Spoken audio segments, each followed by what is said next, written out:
welcome to Something to Talk About. Hi, welcome to Something to Talk About. My name is Taco, and I got a Song of Ice and Fire location for you. I hit you with a surprise one on Halloween, and yeah, there's a whole other week, and I'm doing another one. So I hope you like it. I just did the Dreadfort, so I decided to do one that is really hard to say when you keep thinking of the Dreadfort, the Drearfort. That was not planned that I was going to cover Dreadfort and then Drearfort right after. Drearfort was definitely planned right away, right when I first did my first list of like one location from every single region, if you will. This was the first one for the Vale I immediately thought of. And I've now have a few of those rotations, whatever you want to call them, done, like thought of, and we're almost done with the first one.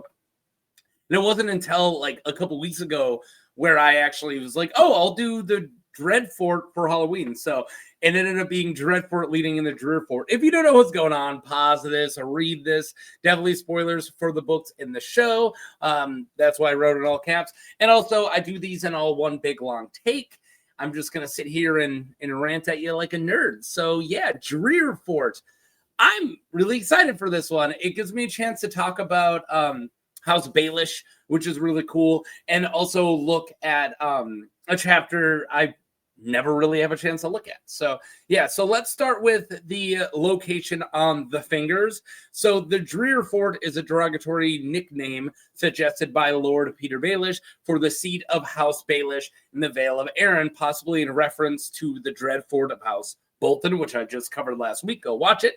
The Baelish Tower does not have a formal name. So yeah, if you were to look this up, it's usually just called the Baelish Tower, unnamed Baelish Tower. But this was the seat to House Baelish in, from what we can tell, where Petyr actually grew up. So, but yeah, he wasn't from a wealthy house, a house with a bunch of stuff. This is a tiny little landed, pretty much like a landed knight with a tiny little tower.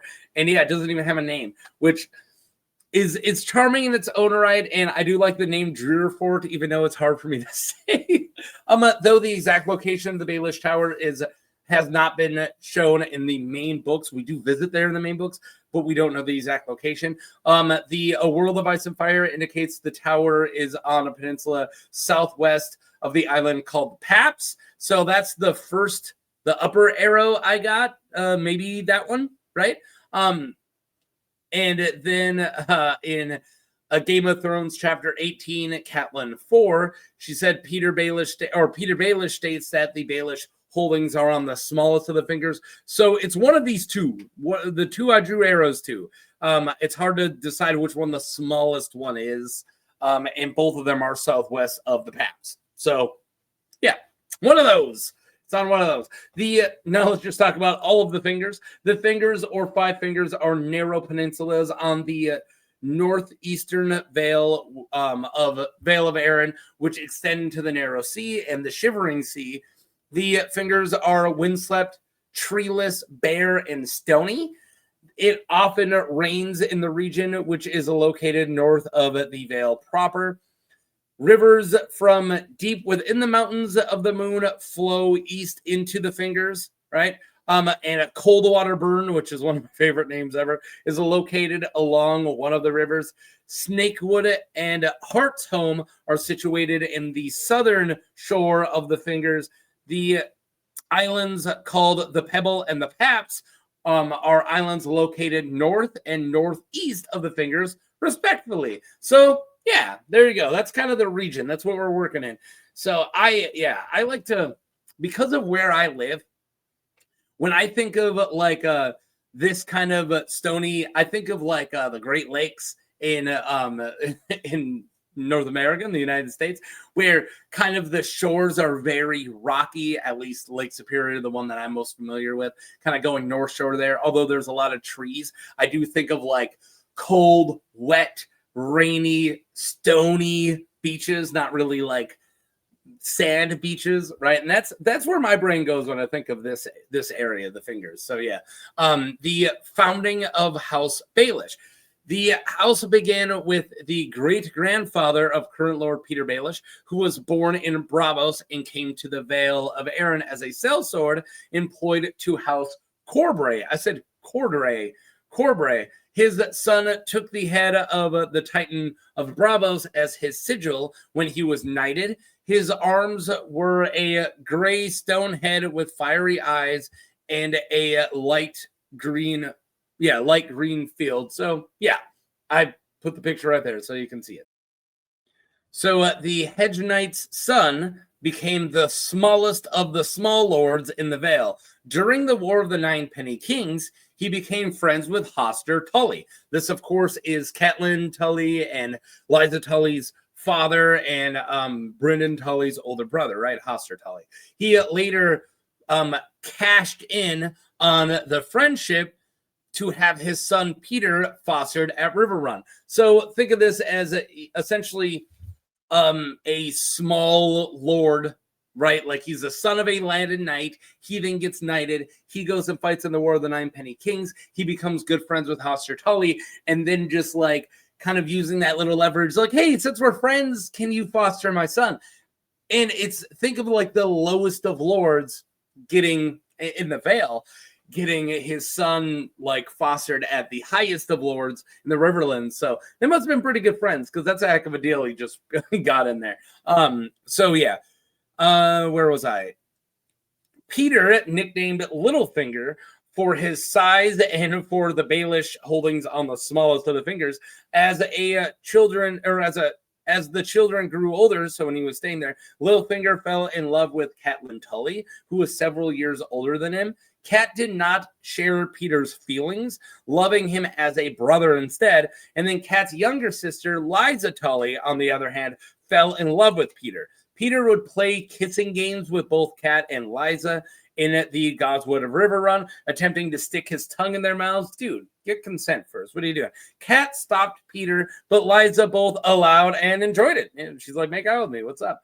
When Lords of Bracken and Blackwood were at River Run to settle a feud with Lord Tully's help, Cat and Petyr danced 6 dances. I'm going to stop. We'll get back to those 6 dances. I just love how casually we're going to throw out, like, oh, and the Blackwoods and Brackens were, getting a feud settled as usual, because they're always feuding. I just find that funny. We'll just toss that out really quick.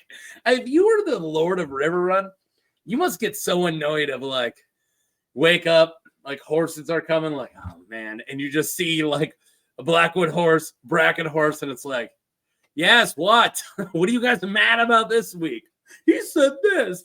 I'm like, dude, shut up. It's all right. That's my little tangent for Blackwoods and Brackens. All right. So Petyr and Cat danced 6 dances. However, he tried to kiss her and she pushed him away and laughed at him.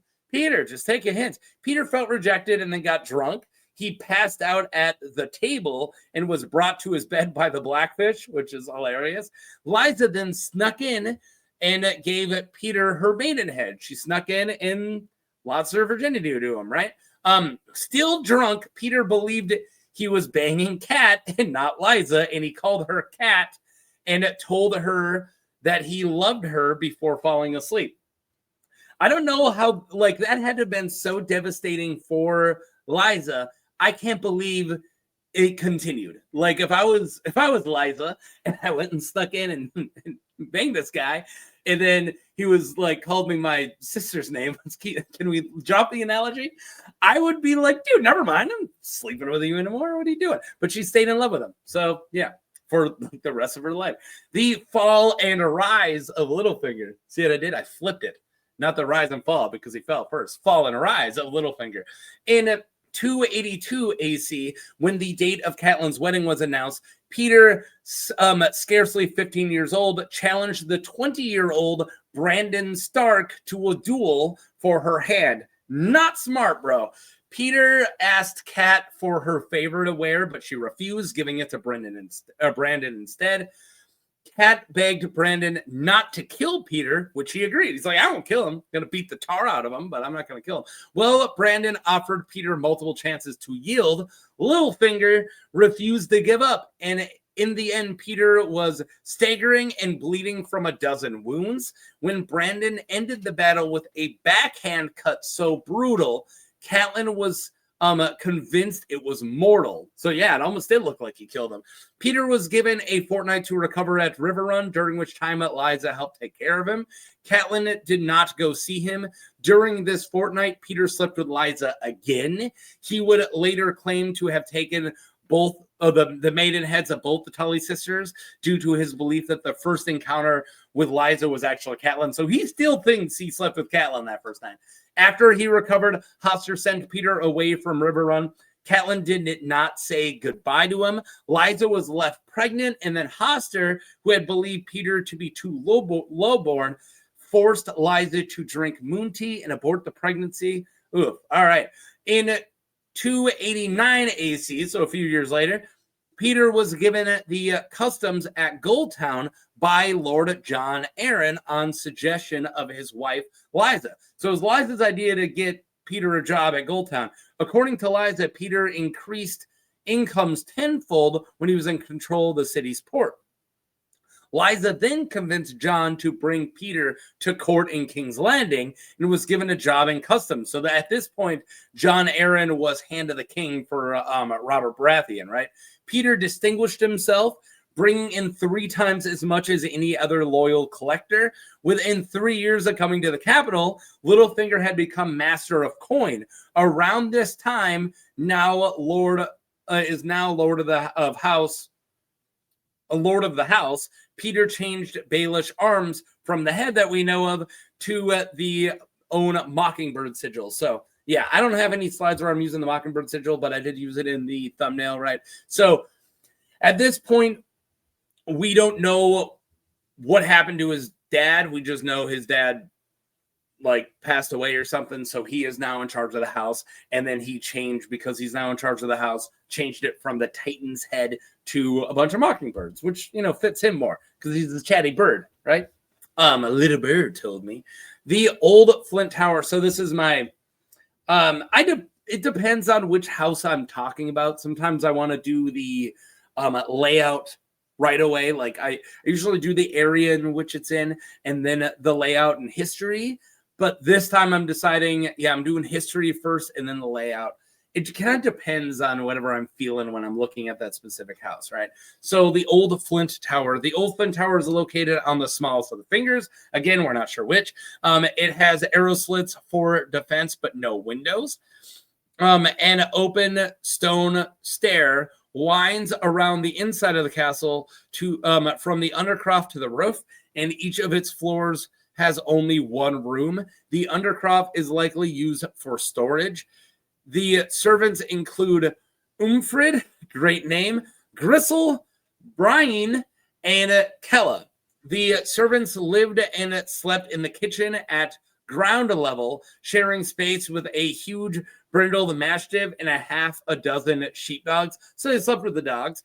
The middle floor was a modest hall and a broken longsword and oaken shield depicting the gray stone head and fiery eyes of the old sigil upon its light green field hang above the hearth. So there is the middle floor is a very small hall with a fireplace with a broken sword and then a shield with the old sigil upon it, right?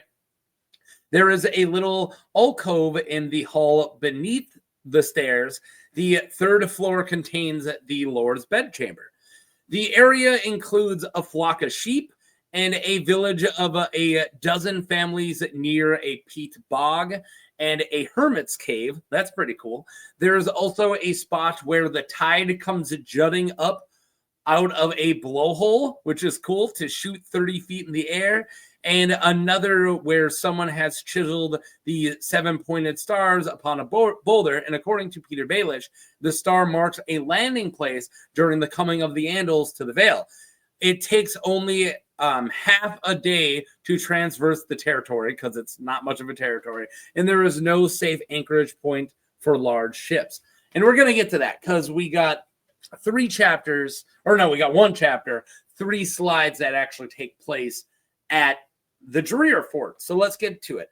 So yeah, visiting the old Flint Tower. So all this takes place in A Storm of Swords, chapter 68, Sansa 6. So if you're wondering, hey, I would love to visit the Drearfort. I don't know why. But if you want to know what chapter, literally everything I'm going to say is from that chapter. Chapter 68, Sansa 6. So, yeah, of A Storm of Swords. Lord Petyr Baelish brings Sansa Stark to the fingers in the aftermath of King Joffrey's death at the royal wedding. As the Merlin King, which is a ship, approaches the meager holdings, Petyr approaches Sansa, who is suffering from seasickness, and spoke, "A little wine will be good for that." This is for seasickness.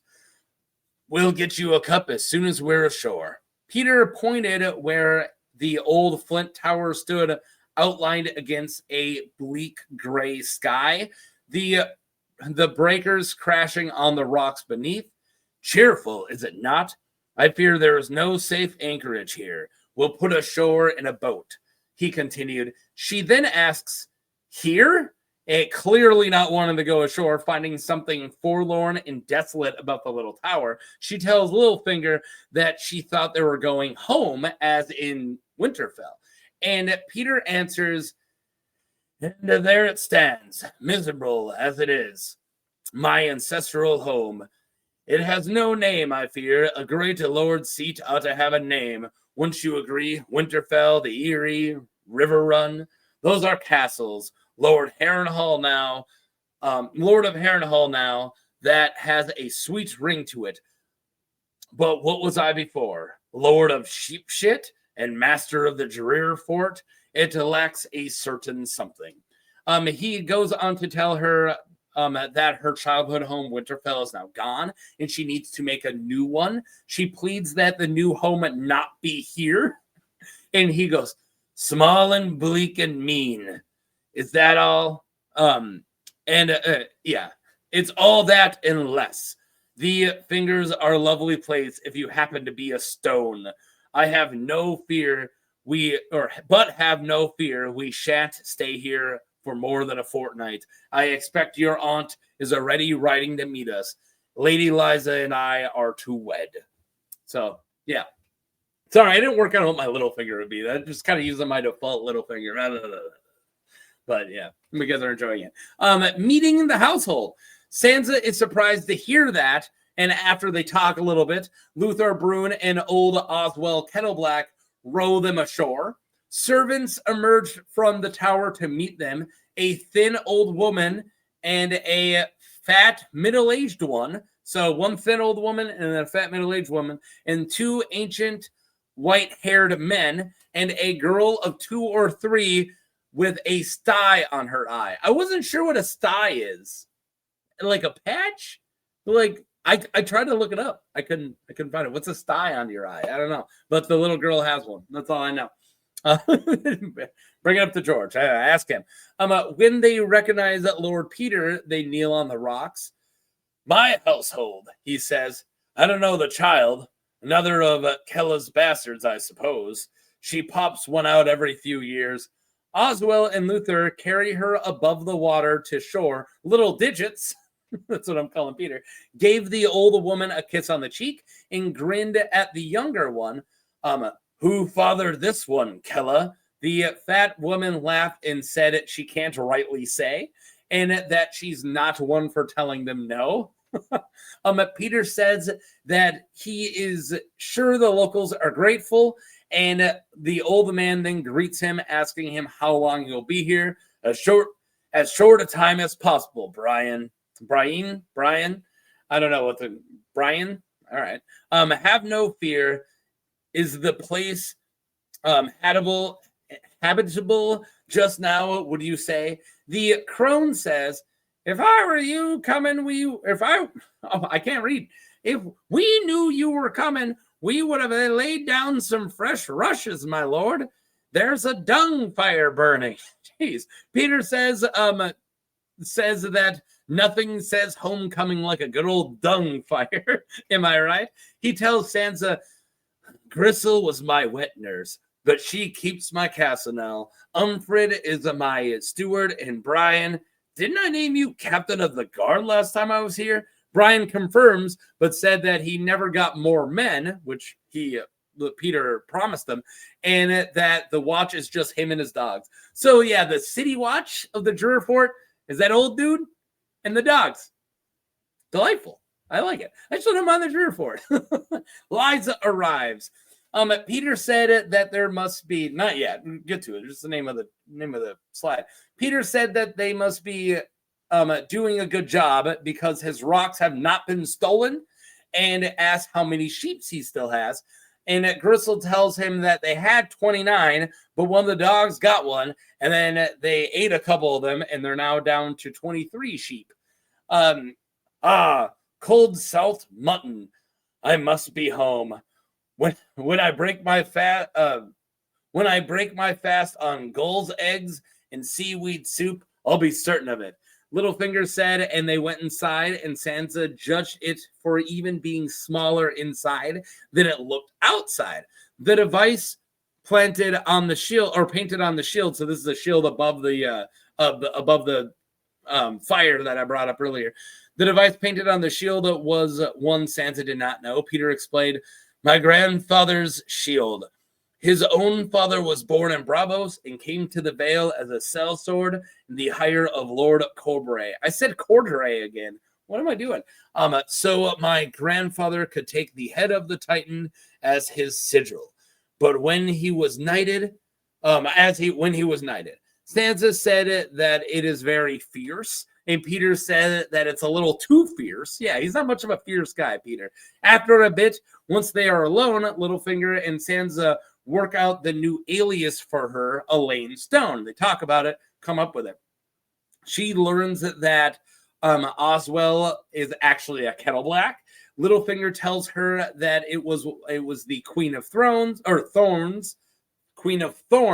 who poisoned Joffrey and took one of her amethysts from her hairnet. All the plans were arranged by Littlefinger, who met Lady Olenna when he brokered the alliance that joined Highgarden and House Lannister. So, yeah, before the Battle of the Blackwater, to join together Highgarden and House Lannister, he then makes a deal like, hey, you guys should join Lannister. And then Olenna's like, cool, we have a deal. Come over here. So when do we kill Joffrey? And he's like, perfect. I got an idea. Jeez. All right. I mean, not that I mourn Joffrey by any means. All right. So soon after Lysa, right? Yeah. Soon after Lysa, right? Yeah. Lysa arrives with a small retinue, and she insists that Petyr wed her now at his tower instead of at the Eyrie. Lysa wants to make another child with Petyr. A drunken, and I'm kind of skipping over it. So I didn't want to make this isn't just me redoing the chapter. Just a summary of the chapter. So I'm now speeding through all the points of it. I wanted to get all the description of the castle and all the people there, and that's already done. So the rest of the chapter I just really speed through. So just keep that in mind. So yeah, Lysa wants to make another child with Petyr. A drunken Marillion tries to seduce Sansa that night, but Luthor Brune forces him away. The next morning, Petyr tells Elaine that Lysa knows her identity. Lysa does not like having Sansa around, although she does wish to marry Sansa to her son, Robert, aka Sweet Robin. There you guys go. That's Drearfort. So what'd you think? There isn't a bunch of places in the Vale that we've actually seen, and this is one of the very few places.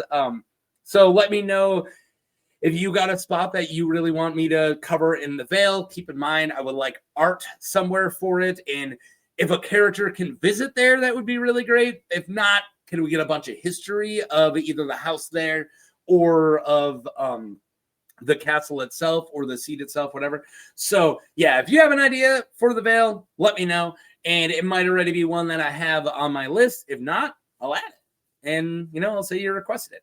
So yeah. All right. That's all I got. Thank you guys for watching my Drearfort. And if you're not subscribed, please subscribe and click like and do that hype thing and do all that stuff. I'm excited. I'm excited for the Drearfort. So yeah, it's actually a much more interesting place than I thought it would be. Let's talk about. All right. Peace.